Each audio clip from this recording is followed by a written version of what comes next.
on parle beaucoup de recherche translationnelle. Donc en gros, il faut que le chercheur, qui connaît très peu le monde de la médecine, soit innovant pour les médecins. Le problème, c'est que dans la plupart des régions, ils ne se parlent pas.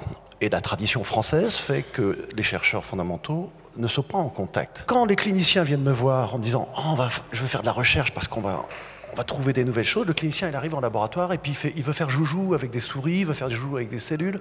Je lui dis non, ça ne marche pas comme ça. Tu viens avec des problématiques de cliniciens et nous on se met au service de cette problématique pour tenter d'y apporter une solution. Donc le gros mot que l'on dit en politique, comme la recherche translationnelle, que connaissent mes collègues qui font de la recherche également, à mon avis, c'est une erreur. Il faut faire de la recherche translationnelle inverse. C'est-à-dire que le clinicien doit identifier les grandes problématiques et aller voir les chercheurs qui sont capables de les écouter pour leur dire, voilà, ça c'est important pour nous, comment on peut faire pour...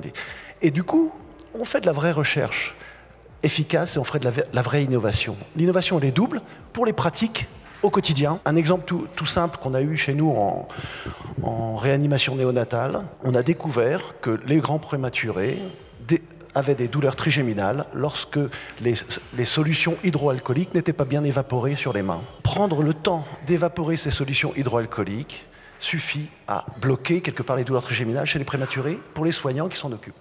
Voilà, ça c'est des recherches sur les pratiques, c'est tout simple. Et c'est de l'innovation. En devenant proche de patients en 2007, j'ai pris la mesure en fait, de l'isolement des patients, du parcours douloureux, de la qualité de vie dégradée. Et j'ai réfléchi et échangé en fait, sur les soins de support et les thérapies non médicamenteuses. Et en 2010, je me suis intéressée à la réalité virtuelle parce que je suis basée à Laval, en Mayenne, où on travaille sur la réalité virtuelle depuis 1999. Et avec un groupe de chercheurs, d'écoles d'ingénieurs aussi, on a commencé à préparer un premier prototype. On a créé un dispositif médical autonome qui fonctionne avec un casque audio, et les patients sont immergés dans des univers de 15 à 40 minutes, dans des mondes imaginaires, avec de la musique, du son. Et ils l'utilisent en fait, c'est les soignants qui le proposent avant, pendant ou après des soins. Et on se rend compte que l'usage de la réalité virtuelle, en tout cas pendant les soins invasifs anxiogènes, ça peut permettre de réduire l'usage des antalgiques, voire des fois même le supprimer, des anxiolytiques, et réduire de façon assez considérable aussi la dose d'anesthésie en bloc opératoire. Donc c'est un outil qui est intéressant à penser, à développer, mais qu'il faut aussi évaluer. Il y a une grosse problématique d'évaluation qui est importante sur les bénéfices, et puis aussi en termes de médico-économiques. La réalité virtuelle, ça fait partie des outils non médicamenteux qui sont vraiment intéressants dans une prise en charge complémentaire et puis pluridisciplinaire. Il n'y a pas une seule chose qui fonctionne, mais ça peut être le yoga, la méditation, la musique, la réalité virtuelle. Et l'objectif serait de voir si est-ce que la réalité virtuelle est au moins aussi efficace que le protoxyde d'azote, et de réduire aussi des douleurs. On a parlé tout à l'heure évidemment du problème du traitement de la douleur en utilisant la morphine, les dérivés des opiacés. Il faut quand même rappeler que ce sont des molécules qui sont extrêmement importantes pour calmer la douleur, mais qu'il y a quand même un très gros mésusage et il y a un risque d'addiction, de tolérance, parfois même de dépression respiratoire, donc des effets secondaires importants. Alors comme vous l'avez très bien dit, on sait bien quand on fait du sport, quand on a une certaine douleur, on libère des endorphines.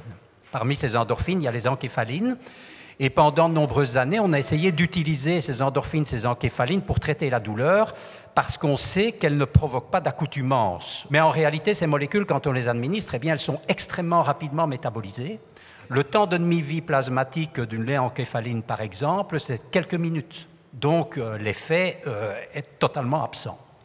Et l'idée que nous avons eue, c'est finalement d'utiliser les nanotechnologies qu'on peut injecter par voie intraveineuse pour encapsuler des endorphines, en particulier la leuencéphaline, dans ces nanoparticules, pour cibler l'endroit où on a réellement une douleur inflammatoire, de manière à induire un effet antinociceptif qui est vraiment localisé, qui n'est pas central, et donc on a montré que ça permettait, sur des modèles précliniques. Je m'empresse de le dire, on n'est pas encore en clinique. Ça permettait dans tous les cas de réduire, même de supprimer totalement les effets secondaires de la morphine et des opiacés, en particulier la tolérance et l'addiction. Innover veut dire aussi écouter les besoins des patients. Donc, et nous, Pfizer, c'est la stratégie que nous avons pour développer des nouveaux médicaments.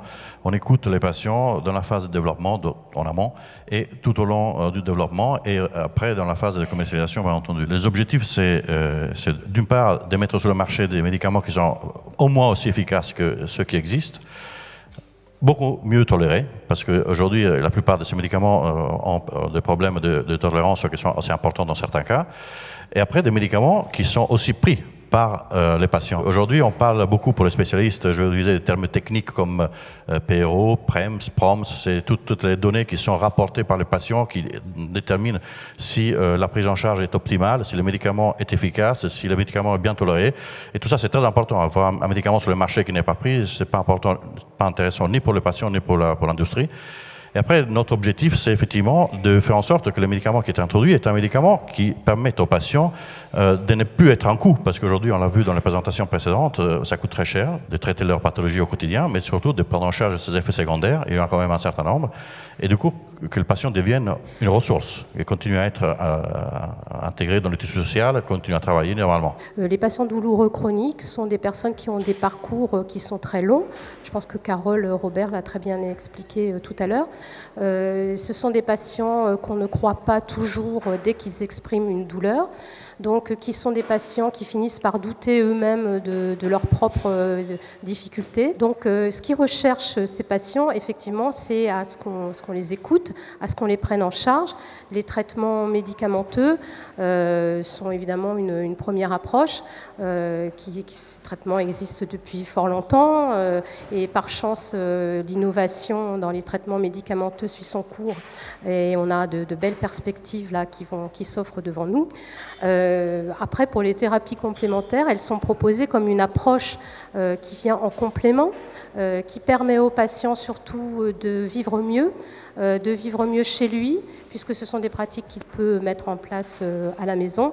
Les professionnels y sont sensibles. La seule difficulté qui reste avec ces thérapies, c'est que ce sont des thérapies qui ne sont quasiment pas remboursées, ou très peu, par quelques mutuelles pour certains patients, et qu'elles laissent beaucoup de patients sur le côté.